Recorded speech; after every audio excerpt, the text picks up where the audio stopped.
So the word governance comes from the ancient Greek word kubernen, which means to steer. And for anyone who has ever paddled in a large canoe, or maybe even a dragon boat, I certainly have done that on a number of occasions. So Sapna, on the next slide, please. You would know that organizing your crew in one of these types of boats is a really important job, and it can determine whether your trip is actually a success or a failure. So getting the right people in the right places, steering that canoe to where it needs to go, is much like answering the basic question of governance, and that's who gets to decide what. And that's important in the context of organizations where many people need to make different decisions, and it can be organizing decisions which can be very difficult to do in group situations. And so tonight you're going to hear a little bit about how Libro has groups that make decisions and some of the rules that we follow along the way. So Libro is a credit union or a financial services cooperative, and our owners, some might call them members, are our customers, as well as our shareholders, as well as our investors, all in one. Owners vote to elect fellow owners to a regional council of owner representatives. You heard a few people introduce themselves as that this evening. And this is a unique governance structure even among credit unions and cooperatives around the world. Our governance structure is an asset that we put effort into maintaining and continuously improving. Since its beginnings in the mid-80s, the governance structure has undergone a number of changes. The most recent happened in October of 2018, when our owner representatives voted on changes to our bylaws that saw a shift from a branch-centric to a regionally focused governance model. So now the owners in each governance region elect by ballot or acclamation a number of owner representatives, and that number varies region to region, and all of whom serve on their regional council of owner representatives. Owner representatives from all the regions carry the votes of the entire ownership for motions and resolutions, and of course in elections for the board of directors at our annual general meeting in April. So this is a very grassroots structure that we feel is valuable and important. Our owner representatives are diverse and well informed about Libro, which allows them to influence our direction based on their knowledge of the credit union, our owners, and community needs. They provide a higher level of accountability from the board and our management because of their knowledge. They offer valuable input and guidance, and they make informed decisions when they're voting at our annual general meeting. They also provide a unique and important connection to our owners and the community. So not only do they represent the owners, but they are, like I said, as corporate secretary, they are a bridge between the owners and Libro. They're also an extension of Libro, an informed group of dedicated owners who can represent us in the community. We have 10 regional councils. Excuse me for a second. Sorry, we have 10 regional councils that are based on our 6 operating regions in southwestern Ontario. So where we have areas that have a larger population of owners, that operating region is divided into 2. And the number of seats for each regional council is based on the number of owners in the region. And that's at a ratio of 1 owner representative for every 1,000 owners in a region.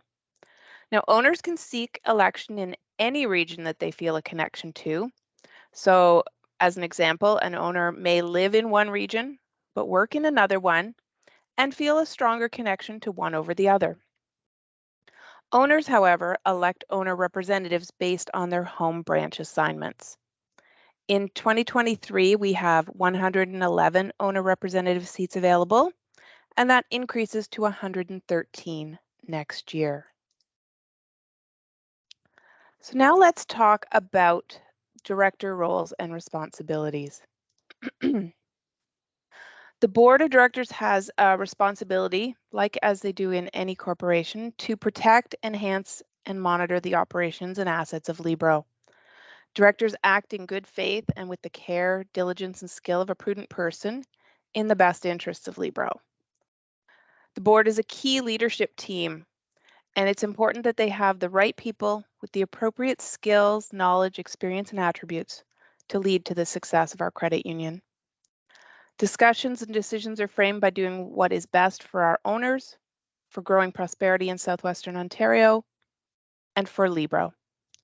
Risk oversight is becoming increasingly important, especially considering the expectations from our regulator, and that's the Financial Services Regulatory Authority of Ontario, whom we may refer to as FSRA this evening because it's a really long name.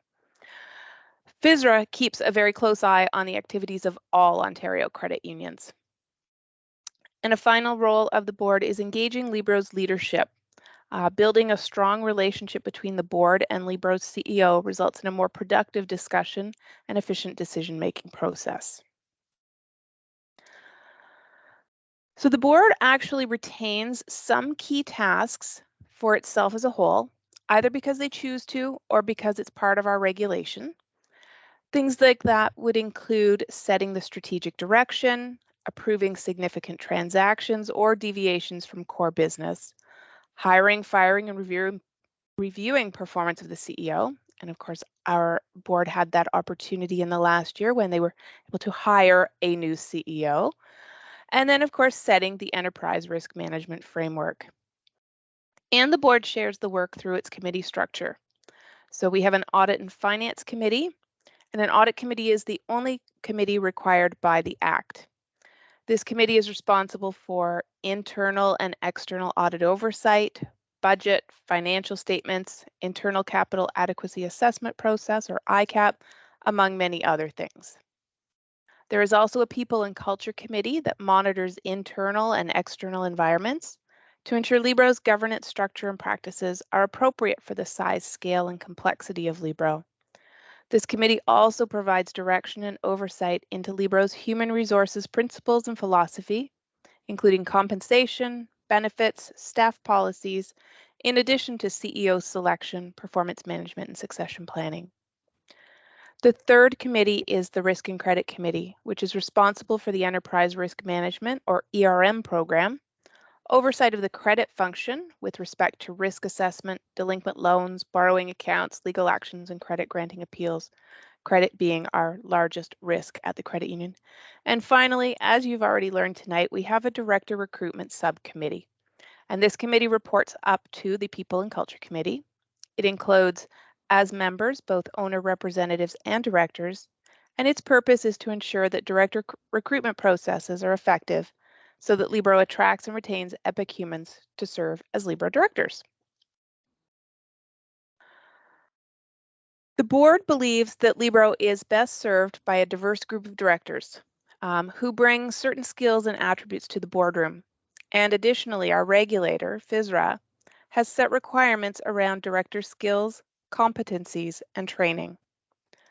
Regulatory expectations center on 10 core competencies, and all directors must be strong in those core competencies within the first 2 years as a director. Directors can also possess, to varying degrees, expert skills and attributes that they gain through their own individual experiences. And then there are table stakes skills, those that everybody needs to possess just to be in the game. The board has identified those as ethics, strategic thinking, owner focus, leadership, and interpersonal and communication skills.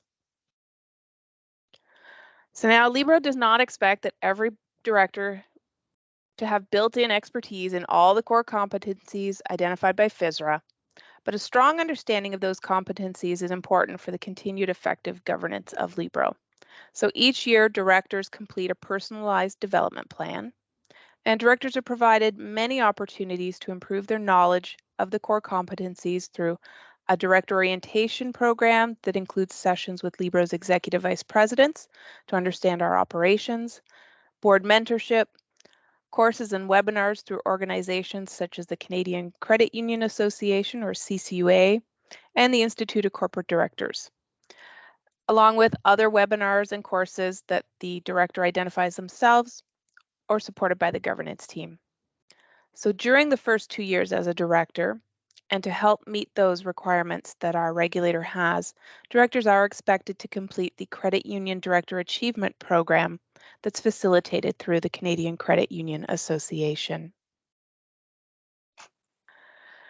Now, aside from the commitments listed on the slide, Directors need to schedule time for personal development through those courses and webinars. Meetings can be attended in person or virtually, except perhaps for the AGM and our planning session. Those are best attended in person for directors. Board meetings can last between 4 and 5 hours, sometimes longer, depending on the topics being covered. Board committee meetings can last 3 to 4 hours.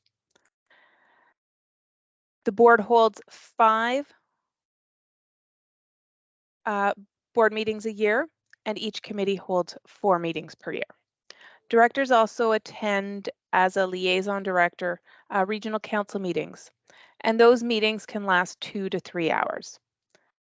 Board and committee meeting packages are usually around 150 to 200 pages long, and so this requires prep time in advance in order to properly participate in the meeting. And I've heard directors say that as a guideline, and only a guideline, that they book as much time for prep as they do for the actual meeting. So directors are not paid a salary as they're not considered staff, but they are remunerated for their time attending meetings and personal development courses or webinars. Remuneration amounts are reviewed every 2 years to ensure that we have parity and alignment with our compensation philosophy. And regional councils are actually involved in that director remuneration is voted on and approved by the owner representatives. So just to be sure, directors will never be out of pocket for attending meetings. Mileage and other costs are submitted using an online expense form. I'm now going to have Rhonda speak to you to tell you more about the actual, since I've shared the theoretical. Okay, so a little bit about my journey with Libro. As I mentioned, my name is Rhonda Stewart. I live in St. Thomas with my husband, Dan, our twin 17-year-olds, 3 puppies, and a honey bunny. My home branch is the London, Elgin, Oxford South. It's in the London, Elgin, Oxford South region, sorry. By day, just to get a bit of background and into who I am, I'm the Economic Development Director, leading a small team of economic developers. Our mission is to support business growth and development across rural Oxford. And our vision is that rural Oxford will be a place where people and business can prosper. Our key sectors span across 2,000 square kilometers, and they are agriculture, agribusiness, food processing, transportation, logistics, and construction. Our team provides business with confidential support in areas of retention and growth. And I share this with you because one of the core reasons that Libro caught my attention was through my line of work. As a person in my career and through the work that Libro does in each of our communities, we are very values aligned. And so I share that with you because I know prosperity in Southwestern Ontario is very important to Libro. And that's one of the reasons I'm so very passionate, is that we're very aligned. As a Libro director, I'm grateful for the opportunities to engage and hear from so many awesome owner representatives about what is important to them. From our regional council meetings to supporting the transition from branch model to regional governance model. And of course, serving on the director recruitment committee. I've served on the board for a total of 5 years now. There was a short 2-year intermission there during the pandemic. So I'm technically started my term over. So between my first and my second term, though, as a Libro director, I stayed connected to Libro through serving as an owner representative on the London, Elgin, Oxford South Council. And as well through community events in the region and through making thoughtful owner referrals to Libro. So I'm very passionate about the work that Libro does and serve and serving on the board. You know, I copied and pasted that sentence, so that was a little jumbly. I apologize. I moved it from the top to the bottom there. So in the past, I served as Vice Chair of Governance and Chair of the Pension Committee. And after the branch model transitioned to regional governance model, the board ended up doing a committee structure review and restructuring. So when I share the committee names that I've been on, there's been a bit of a changeover from my first to my second term. So I apologize for any jumble there. Since returning to Libro last year, in addition to serving on the Director Recruitment Committee, last year I served on the People and Culture Committee, and this year I serve on Audit and Finance. The journey of a Libro director, at first it looks like a long and steep staircase. When you're first elected, it feels a little mix of excitement for the opportunity to give back to this financial cooperative that aims to do so much good for our owners and for our communities. It's also mixed with a little bit of what have I just gotten myself into. That said, you quickly realize how many supports are available to you to help you adjust to the many steps that are ahead.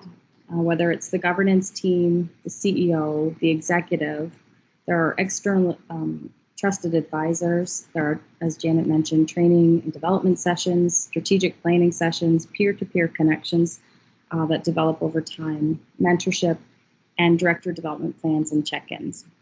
When I first came on board, it all felt a little surreal and a little bit like, how am I going to do all of this efficiently, effectively, and be able to just give back to Libro what I've seen it give to our communities. And in my very first term, the wise words of Janet was to remind me that this is a marathon, not a sprint. Have patience with myself, give myself time. And I do want to impart that to anybody who is interested in coming onto the board. There's ample support. Trust in your core skill sets, trust in the value that you bring, trust in the voice that you bring to the board table. The skills that aren't fully refined yet, there's ample opportunity and ample support to take those learning, to take on those learning opportunities. So when you see what priorities that we put out, as we identify the gaps or the skills that we're looking for, if being on Libro's board really resonates with you, don't shy away. That's one thing I can say. When I first wanted to join the board, I was toggling between 2017 or 2018, and the governance specialist that worked with Janet at the time. We were chatting and I'd taken some of the courses and I was like, I think I'll just wait a year. And she just said, like, just so casually, why not now? And it was the best question to ask me at that particular moment in time, because 2017 or 2018, at that moment in my life, there wasn't going to be that much of a significant difference. But I'm really, really grateful that I took that leap of faith. And there's going to be some parts of the process that are going to feel a little bit nerve-wracking.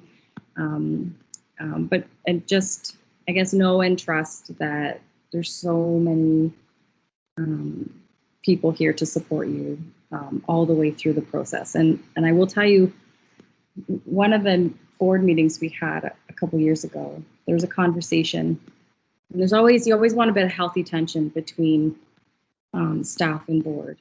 And there was one conversation in particular that we had, and because we're here representing the owners and we're here wanting to make sure that we ask the right questions and the thoughtful questions and having our owners' interest, because we're owners and we want to represent your interests.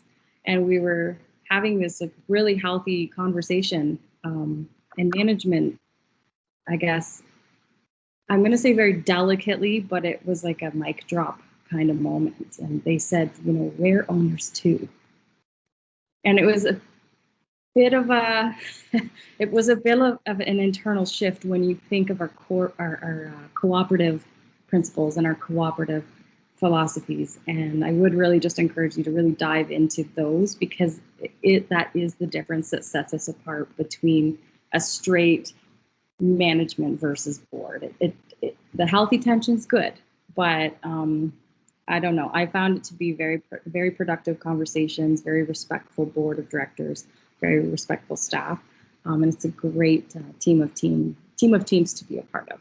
So, hopefully that was okay. A little bit about my experience here so far. So. Thanks so much, Rhonda.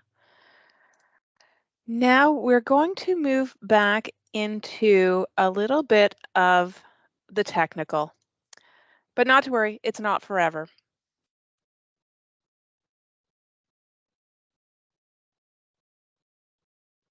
There we go. So as we think about the nominations and elections, we have an 11-member board of directors, and roughly 1/3 of the terms expire each year. So in April of 2024, we have 3 terms expiring on the board of directors. Now, and I wanted to add, additionally, directors can serve for a maximum of 15 years before reaching a term limit. Candidates in the election need to complete an advance nomination form, and that includes your basic information, background on yourself, your experience, and why you want to be elected. Nominations need to be supported by 6 Libro owners, of which at least 3 must be owner representatives. And this emphasis on owner representatives is deliberate. It highlights the importance that we place on that part of our governance structure. And the other signatures can be any other owners, including your family and friends, provided they hold membership shares with Libro. So in 2024, the board and its director recruitment subcommittee are introducing a candidate endorsement process. Roman hinted that we were having something new and exciting this year. This is it. And this is what we see as a way to enhance our existing processes through a more rigorous recruitment activity. And so the recruitment committee has engaged an external consultant to support this work. And once the nomination forms are received, potential candidates will participate in assessments and a structured interview process. Potential candidates will hear back from the Director Recruitment Committee whether they are endorsed or not, and those not endorsed will have the option of removing their name from consideration before any election materials are published. So let's look at a few of the important meeting dates, or important dates, not meeting dates necessarily, just dates. The advance nomination period runs all through the month of January, and that's when we will accept those advance nomination forms. The Director Recruitment Committee, with their external advisor, will complete potential candidate assessments and interviews in late January and early February. Endorsement decisions will be made and communicated in mid-February, giving potential candidates time before election materials are published in early March. And then elections take place during our annual general meeting, which is scheduled for Saturday, April 6th.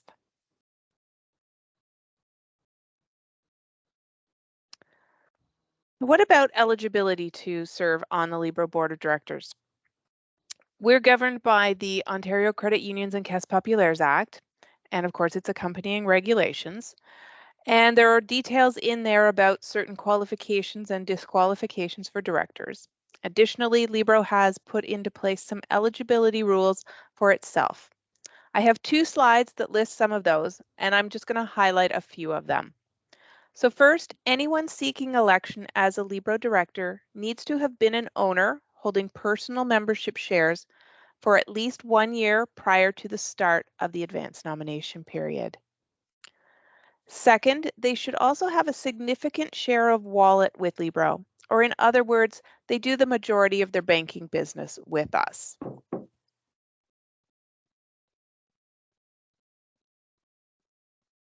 Thirdly, they cannot be a close family member of any Libro staff, owner representatives, or other directors. And fourth, they cannot be employed in a competitive business or be involved in a legal proceeding against the credit union.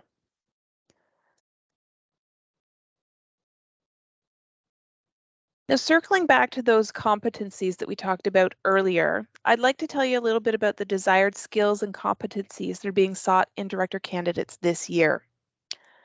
So in addition to increasing diversity and our commitment to owners and community, we're looking for experience in audit and compliance. Oh, actually, I'm just going to stop sharing that for a second. Oh, where did that go? Because apparently we missed an update on there, so I don't want to give you bad information. So we are actually going, I have too many things open. I do apologize, folks. So what we are looking at this year actually is audit and compliance. So a CPA would be a great addition, agricultural or commercial business experience, or someone experienced with industry level transformational change. So additionally, experience governing in a highly regulated environment would be an asset. And now to be sure, we don't necessarily expect that any one person will meet all of those needs, unless of course you know an owner we should be talking to, and then please give us their name. But these are the skills and competencies needed as Libro continues to grow. Later this fall, we'll have our director candidate information guide posted to our website, which is libro.ca. It will have similar information to what you've heard this evening in a document that you can keep for reference.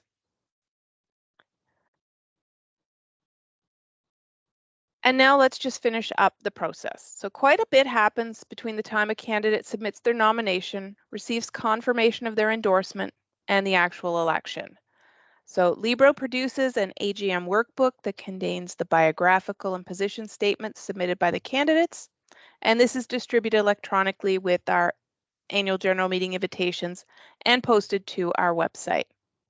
We also coordinate 90-second candidate videos. They're quick little snippets, and candidates are given questions to answer and then present on camera.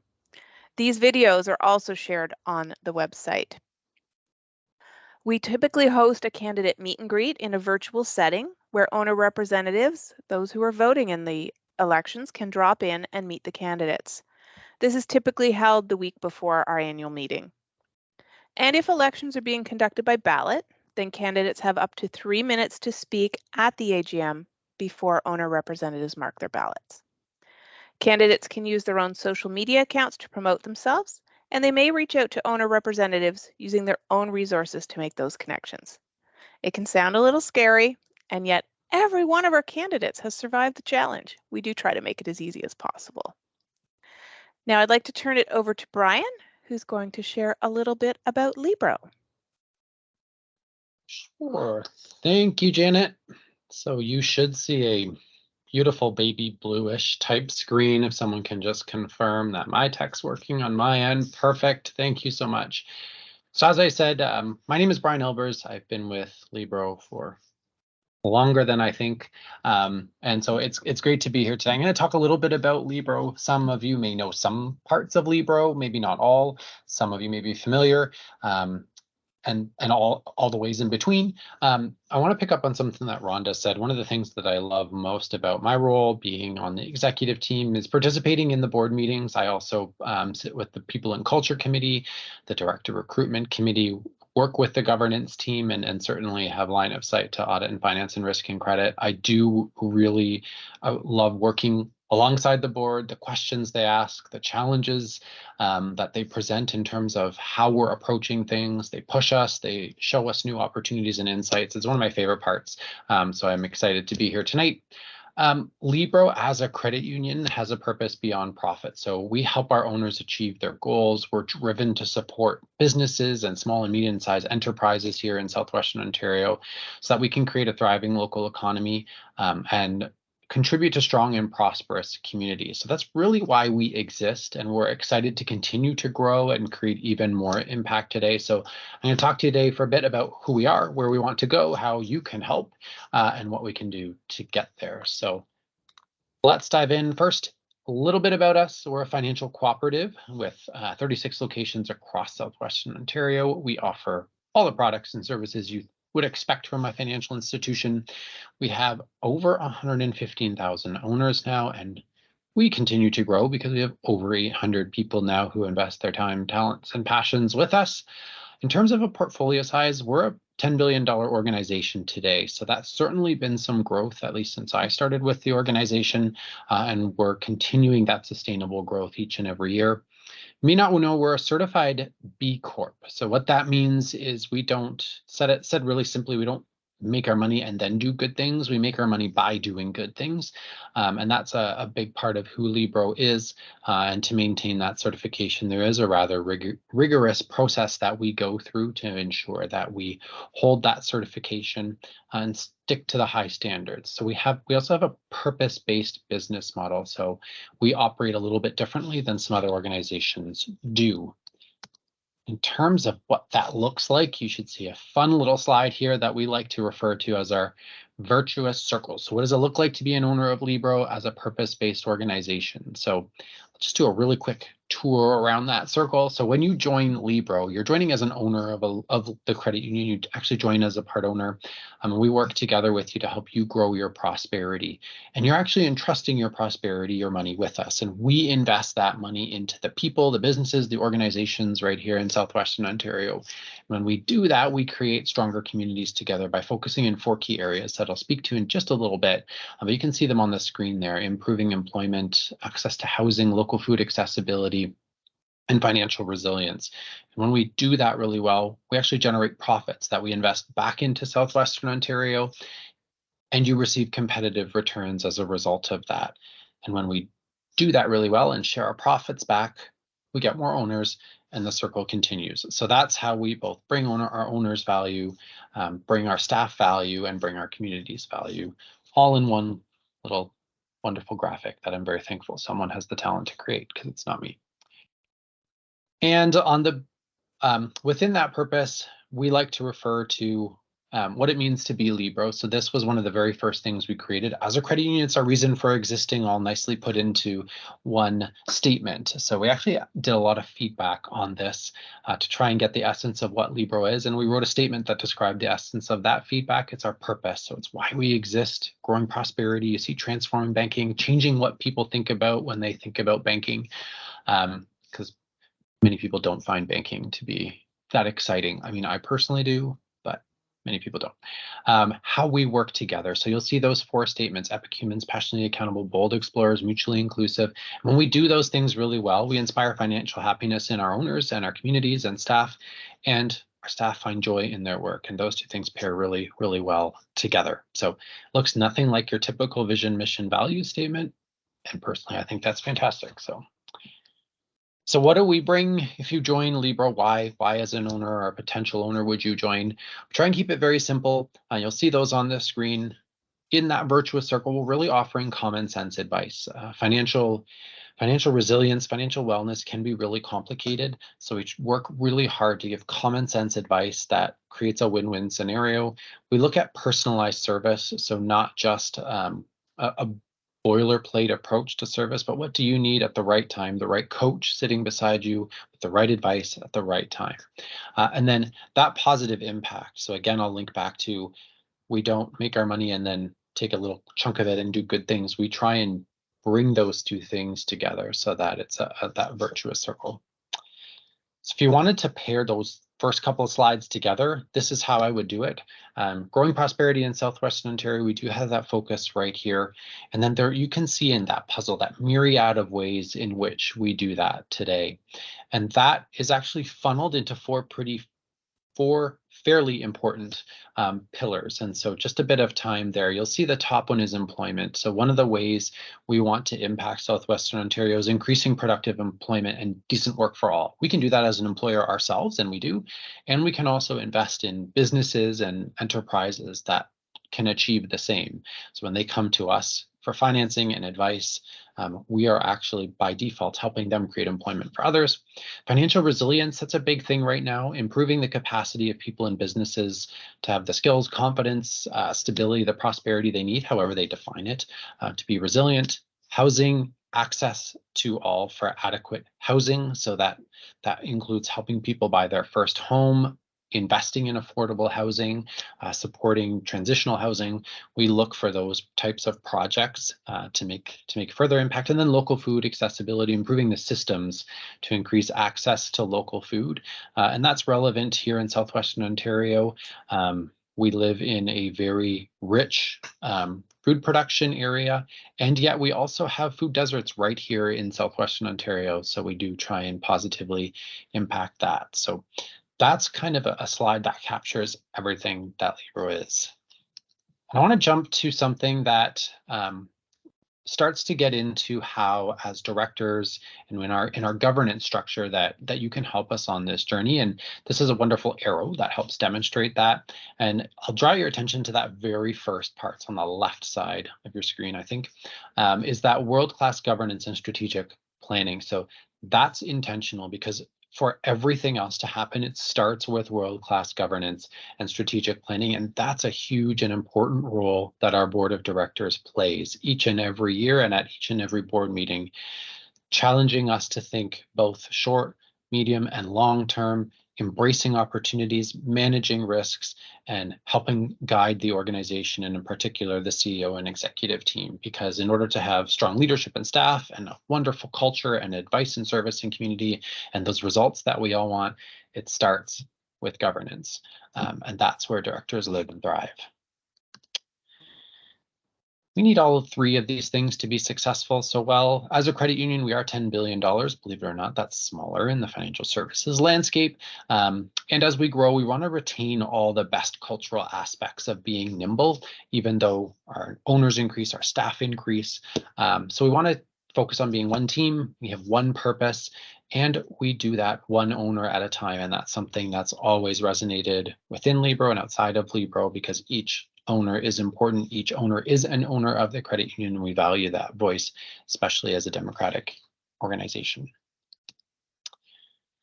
Who is Libro for? Well, all of these smiling people in their bubbles. Everyone in Southwestern Ontario is certainly welcome to do business with Libro, and we know that we're a better fit for certain owners based on their location, what they need from a financial service institution, our values, their values, and how strongly they connect with that. So while we are open to everybody, we do understand and are working to deeply understand who best aligns with our values and service offerings. So with that, we do have some segments that we tend to focus on. So this shows it in a bit more detail. And the way I like to think about it is we have our foundational market segments, which is how we would speak to them. So who has been with us since the beginning? And that's, you'll see on the screen, a lot of rural households. Libro got its start in a lot of rural communities, and we've grown into a lot more urban settings as well. And we have the market that's actually starting to come up a lot more in our new owners. So we have commuter families, we have growing suburban families, we have young and connected urbans. So we are finding this beautiful mix of rural and community as both of those types of community shift. So we spend a lot of time thinking about what are the needs of our current and future owners. How will the makeup of communities change? How will we ensure we're attracting the type of individuals that resonate with our values, and we use data to do that. We also do the same thing when it comes to businesses and enterprises. There are four kind of key areas on the screen. So we have a lot of small business owners that we partner with. We are deep into agriculture. We're one of the largest ag financiers in the credit union space across all of Canada. We have a strong commercial book. Granted, there is a size of business that once they grow to that point, we aren't as well positioned to serve them as maybe some other financial institutions, but small to medium is definitely an area that we focus in, our playground. And we have lots of organizations, so community organizations, not-for-profits, municipalities that we partner with, and something we're very comfortable and we love because all those organizations, all these four support thriving communities, and particularly a lot of organizations do in that area. So how do we deliver all of this? Well, it's a lot of fun. And I like this slide, even though it's getting a bit older. I'll run you as we kind of tail out of my portion of this. We're going to look at some of the strategic work streams that we focus on. And I like to start by talking about the context in which we find ourselves. We know it's a time of significant disruption, particularly in our industry. Banking, if you see that on the screen, it's kind of in that yellow orange territory. If I was better with tech, digital skills or PowerPoint alterations, I would somehow figure out how to put it maybe more into that orange, almost in the red. Banking and financial services is absolutely in the middle of a digital disruption curve. And so if you look at the red and you look at music and gaming, think about how those industries were even 20 to 25 years ago. I know that's a long time, but they are unrecognizable in how we consume those products. And the pandemic certainly made that go a little bit faster.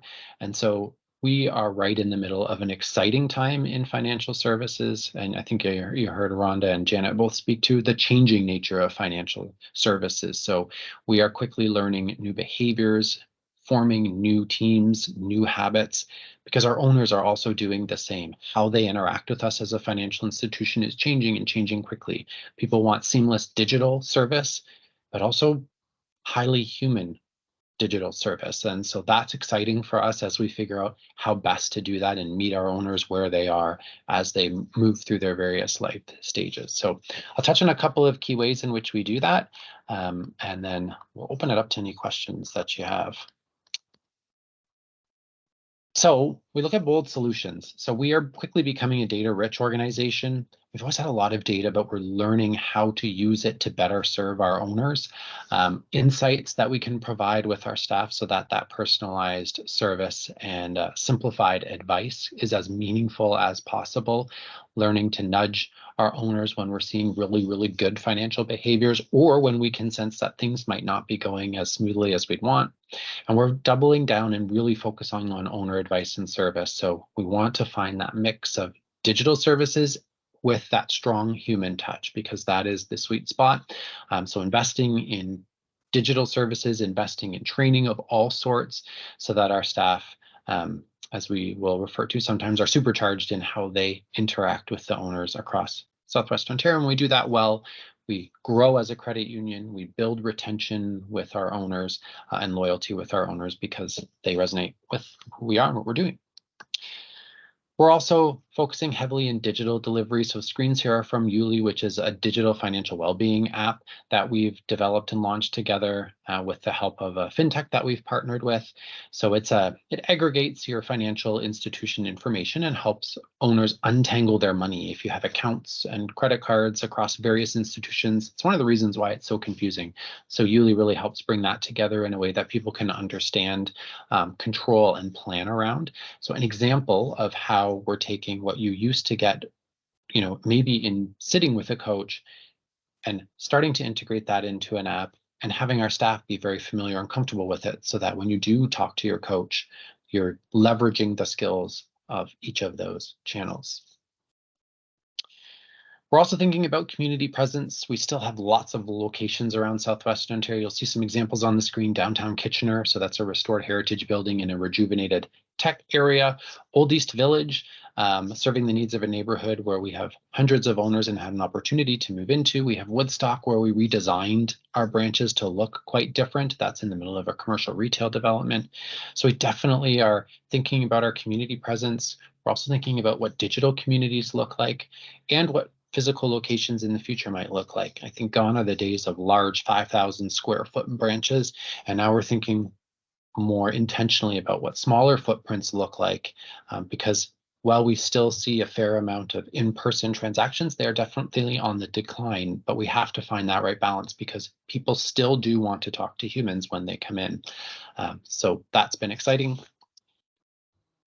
think I'm on my third last slide, so if this has been a painful point, just hang in there. Want to specifically end my presentation talking about people. That's who Libro is, in an area I'm particularly passionate about. We talked about our purpose-driven business. We have a purpose beyond profit. It is our business model, and we're thinking about how to constantly improve when it comes to climate change, the goals that we set, the ways in which we think responsibly about the business we're in.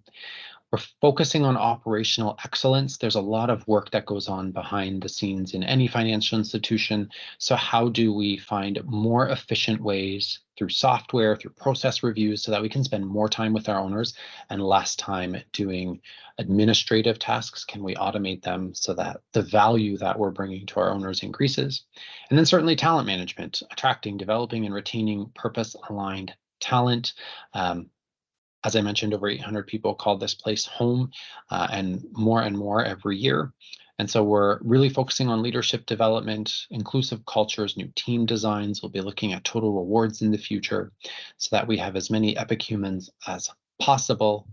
And both in staff and in directors, you heard Janet talk about the investments we make in our governance layer, because they are certainly an important part of all of the Epic humans that help us achieve our purpose.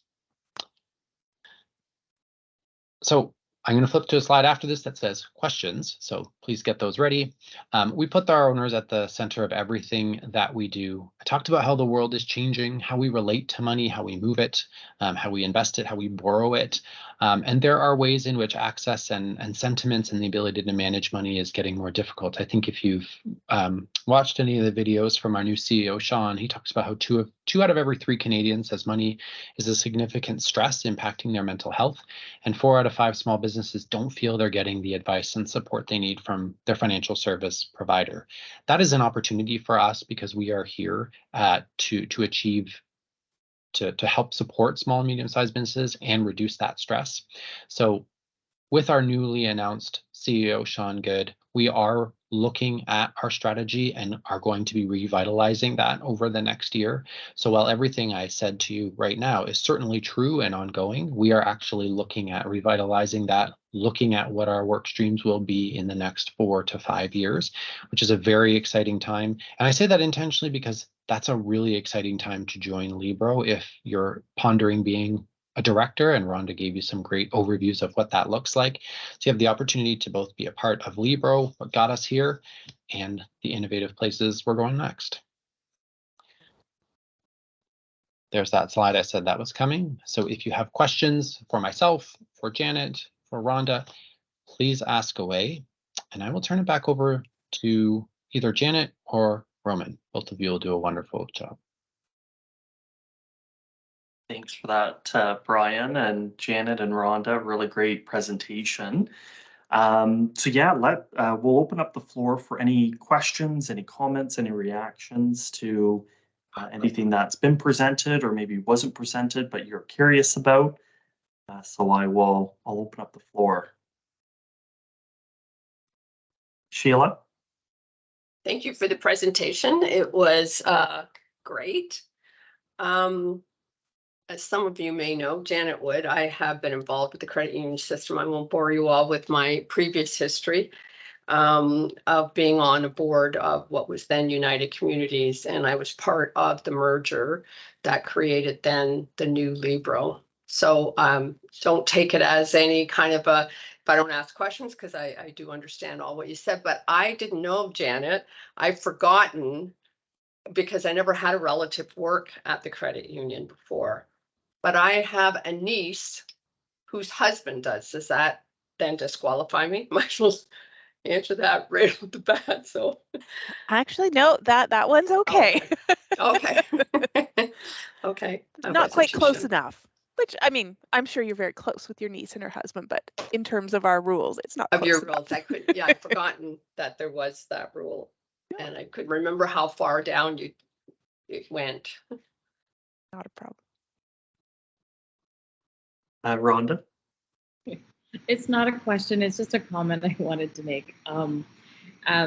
If the one thing that I should mention, because Janet did like such a great job going through expectations and requirements and commitments and, you know, prep work and number of meetings. And I remember my first time going through looking at that. And that was when I was like, oh dear. But I just want to let you know a good 80 to 85% of that work is pre-scheduled almost like a year in advance. So it's not as though Janet says, hey guys, next week we've got a meeting, can you make it? Like, these meetings are booked, they're organized, they're coordinated. The governance team does a fantastic job trying to pull all of the different groups of people together and the different work that needs to be done so that it hits the right agenda at the right time.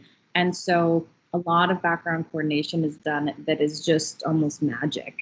But it is done very well in advance. And so please don't be taken back by, oh, how will I fit that in? You will have a very good idea and very good picture of what the year ahead looks like. Great call out, Rhonda. Thanks for that. Lynn? Firstly, I hope Stan's online and is able to speak at this point. I don't know if that's the case, Stan, but I hope you've solved your problem there. Hello, is it working now? Yes, Oh, good. good. And Lynn, you know, if I came to the point where I was going to say something, I was going to give you a shout out because we had a conversation a couple of years ago at the Fall Forum, and I said that we would continue that conversation. And what happened was the guy I was riding with had to leave early, so I wasn't able to hang around for the meal, and we never finished our conversation, and I regret that. Well, But, it's anyway. okay, Stan. I've been in therapy and I've recovered, so we're okay. I'm just glad you're hooked up here now and you can speak, and that's super. You didn't get to introduce yourself. Well, maybe I'll do that now, Chairman Roman. And so I'm from Ridgetown, and I am vice chair of the Lambton Kent Middlesex West group. And I'm actually a chairperson of the owner rep recruitment group, and I'm really struggling with it because in my end, we're just not getting the interest, and I don't know why, for the owner reps. And so I'm on that right now, trying to get some owner reps. But my background is farming, and I said farming as opposed to agribusiness because there's a difference. I feel that a producer is not the same as agribusiness. So I've been, and through my lifetime, I've done a lot of farm organizational work, and I was a municipal councillor at the beginning of my adult life for a few years. And I've had a lifetime experience with a lot of community groups and volunteer organizations. So now I was on this call last year, and I didn't follow through. I'm glad I waited a year because now I understand a lot better what's going on with Libro. So I'm glad that I didn't attempt last year, and I'm hopefully going to try this year. So turn it back to you, Roman. Great, thanks for that, Stan. And it's nice to hear you and nice to meet you. And we certainly hope that you follow through and apply for this year. Samar? Thanks for the presentation. It was very insightful. I learned quite a lot from that. I have two questions, and this is open for anyone to answer. What specific gaps do we believe need to be closed on the current board of directors? And what is the commitment to diversity and inclusion on the board?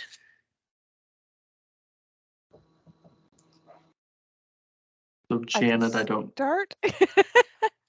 I'll start. Anyone else can jump in at any point in time. Those are excellent questions, of course. And Samar, I mean, I know you are staff, and so our commitment to diversity, equity, and inclusion is the same for all groups at Libro. regardless of whether they be owner representatives, directors, or staff. So the same commitment we have that you hear about for staff is the same commitment we have at the board level. And so certainly increasing the diversity and all aspects of diversity while making a very inclusive and welcoming environment is extremely important. And we know it's not going to happen overnight. So we will continue to work on that.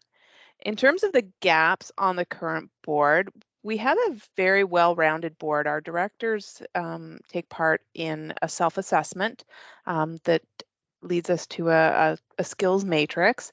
And so those areas that I identified a little earlier are areas that we either feel we need right now or will need in the not too distant future. So the first one was audit and compliance. So we have 2 CPAs on the board currently. One will be reaching a term limit in the not too distant future.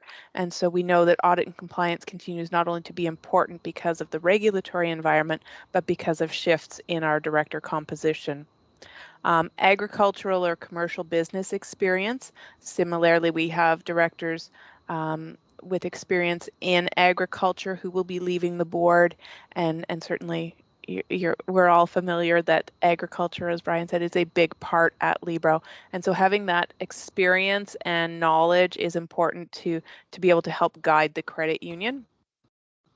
And then transformational change. Brian very nicely shared that digital disruption slide, and that speaks to why we feel that is necessary on the board. The organization is going through that along with every other financial institution, and so we need to be able to address that in terms of how we govern ourselves, not just in how we operate, but how we govern to govern through that change. So a slightly different skill set maybe than a practitioner, but certainly that. And FSRA is always at the top of our minds, and so experience in a regulatory environment, particularly governing within that, which can be difficult because there can be conflicts of interest there as well, but we're pretty confident that we'll be able to find somebody who has some experience there. We're looking for a bit of a unicorn. And Jenna, maybe I'll just add to that, and just 2 comments. I think you answered wonderfully. On the agricultural, I think one of the pieces that's important and maybe a bit of a concern is just in terms of if you think back to rural communities, maybe 20 years ago, there were larger rural communities, more actual individuals in the farming industry. And from a talent perspective, we're seeing fewer and fewer people who are growing up in that type of environment in Southwestern Ontario. So it's a little bit more challenging to find someone with that experience. Now, granted, that is a more traditional lens on the farming. There's all sorts of agribusiness that's coming and sprouting up now. So that's kind of a next wave that we're looking to. So that's a bit of a concern, at least from my vantage point, because it is such a large part of our portfolio here. So we do have work in front of us to find the right candidates. And that's not to say they aren't there. It's just a little harder to find. And from the diversity perspective, if you've had a chance on Spark, and this is a bit of inside baseball because you do have access to Spark in all of our board policies, we do have a diversity principles policy that outlines our approach, whether that's staff or board, but in this case, it's specific in board policy. And I just wanted to call out some of the discussions that we've had at the director recruitment committee level. And one of the actions that we're doing when we think about merit-based diverse talent, we want to find that, and that means we have to change how we go about our regular activities. One example being we are intentionally sending out more communication to organizations that we've never historically approached. Because we didn't know about them, we didn't have connection into them, and they are primarily in Southwestern Ontario, and many of them are linked to or part of equity deserving groups. So that is proactive activity that we want to take because a lot of it's just working in different ways to embrace that opportunity because it is out there. We have to go find it. Thank you both. And Lynn, is that a new hand? Yes, it is. I have 2 hands here. The more I think about this new endorsement process that's unfolding, the more I think if I were someone interested in the board, I think I would find that very comforting, that some time was going to be spent with me sorting out you know, my suitability, I think I would find that quite comforting. And I don't know if it will strike those candidates that way, but for me, it sure would. And if I were a candidate, the other thing I guess I'd really wonder about is, what does this mentorship process look like that, Rhonda, that you spoke about? I'd be, if I was in those shoes, I'd want to know what that looked like. For me, in my experience, when I first came up to the board, I was matched with an experienced director who'd been on the board for quite some time. It was Jackie Davidson, our current chair. And so we were able to connect between board meetings in advance of a board meeting. I could ask questions. Also, the chair also schedules meetings with us, or we can reach out to them and schedule meetings with them. It's very open and supportive in that way. So it's, in that way, the mentorship piece is a bit of a choose your own adventure. So if I'm somebody who really tries to read every single page of those large packages that Janet had mentioned earlier, and and then I'm also a reflector by nature. So not only do I need to read all of the material, I then need it to simmer. So they gave me some tips, the chair and Jackie, they sat down with me and said, like, how are you prepping for the meetings? How can we best set you up to succeed so that you're ready when you hit that, like when you hit the board table. So those are some of the ways that they were able to help me, just give me like, look for the blue sheet, read through the whole back package first, read each of the blue sheets first, go back to the front of the package, do a deep dive, write out your questions as you go, that sort of thing. So there were a lot of really good, helpful tips just to help me navigate and break it down, because at first it could look like a lot. So Thank you. Yeah, thanks for the question. That's great. Any other questions, comments?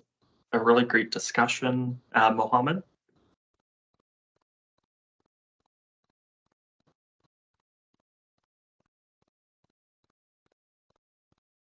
Oh, I think you're maybe on mute. Oh.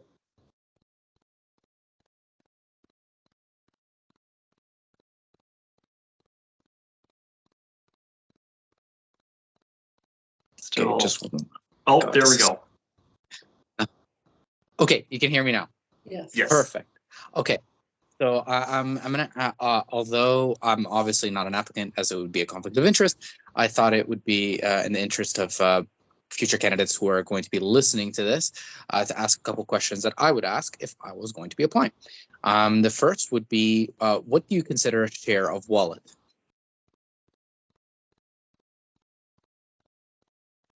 So share of wallet is doing the majority of your business with the credit union. That is going to vary significantly person to person. So someone, you know, say in my situation with a family, a home, it would mean that, you know, I likely have my children's accounts here, I have my mortgage, I have my retirement savings, all of those sorts of things. I do the majority of my day-to-day business with the credit union. If I didn't have all of those things because I'm at a different life stage, then that's okay. As long as I'm doing the things that I would be doing at that life stage, then that's the share of wallet.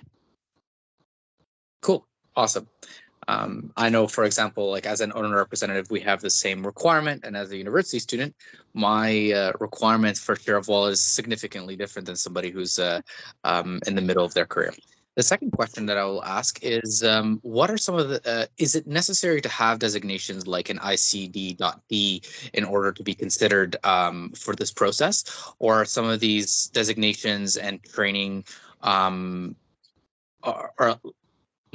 like, is it okay to not have them and develop these things when you become elected? So certainly we do. I know Rhonda and I have both spoken to our director development programs, and certainly we do offer those through the process once you are a director. Now, someone who came to us with those credentials already, that'd be wonderful. It demonstrates that that individual is truly interested in becoming a qualified director is taking the time and personal development hours to improve themselves to be eligible and ready to take on the role more quickly. So not an absolute requirement, a great to have for sure. Great questions and great answers. Thank you, Janet. Thank you, Mohammed. Any other questions, comments, curiosities?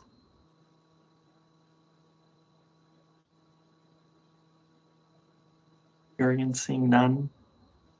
Well, I think I'll extend the offer that certainly anybody who has any questions or comments that they maybe didn't think of now, but it comes up after they're ruminating about the presentation. Our virtual door is always open, so please feel free to reach out with your questions and comments, and we'll be happy to answer those at any time. We're so enthused about director recruitment at Libro, so we're always happy to talk about it. And really, thank you all so much for taking time out of your busy schedules to join us and learn a little bit more about the process and where Libro is now and where Libro is headed. And we look forward and hopefully seeing some new applications in the coming weeks.